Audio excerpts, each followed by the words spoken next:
श्री स्वामी समर्थ. आम्ही सर्व आलो आता रूममध्ये आणि आता आम्हाला चाव्या भेटणार होत्या. त्याच्या आधी म्हटलं चला एक व्हिडिओ करून घेऊ आपण किती जण आहेत.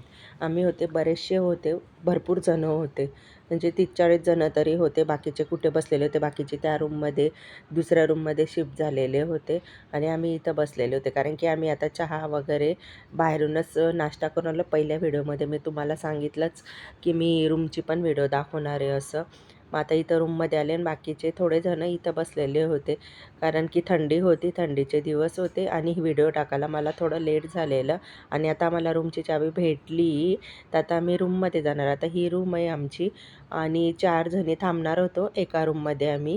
आणि तिथं छान होतं, म्हणजे टी व्ही वगैरे पण होती, सर्वच होतं. आणि एका बेडवरती 2 जणं झोपणार. ते बेड पण खूप मोठे होते आणि छान रूम होती. कारण की आम्हाला 3 ते 4 दिवस तिथं थांबणार होतो, म्हणून रूम खूप छान होते आमचे.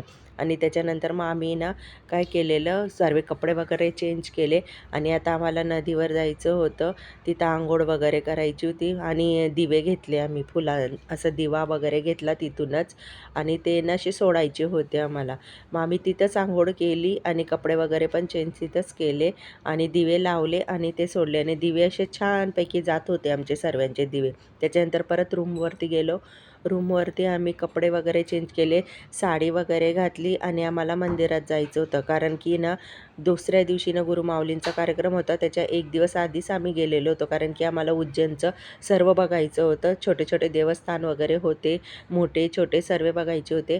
मग आम्ही ना तिथं ही छानपैकी अशी हे आहे, रिक्षा आहे, रिक्षामध्ये बसलो आणि त्याच्यानंतर मग आम्ही कालभैरवच्या मंदिरात गेलो. कालभैरवच्या मंदिरात बघितलं तर खूप गर्दी होती, लाईनच होती आणि आम्ही ही लाईनमध्येच जात होतो. मग त्याच्यानंतर पुढे आम्ही म्हटलं फुलं वगैरे पण घ्यायचे आहेत आम्हाला, कारण की तिथं कालभैरवला नारळ वगैरे घ्यायचं होतं.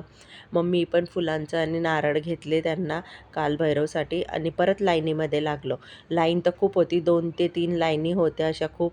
आणि मग जवळ आलो आम्ही, हे कालभैरवचं मंदिर आहे, जवळ आलो आणि मग मध्ये एंट्री करता करता पटापट लाईन घेत होते. तसं एवढा टाईमपास नाही करत होते ते लोकं.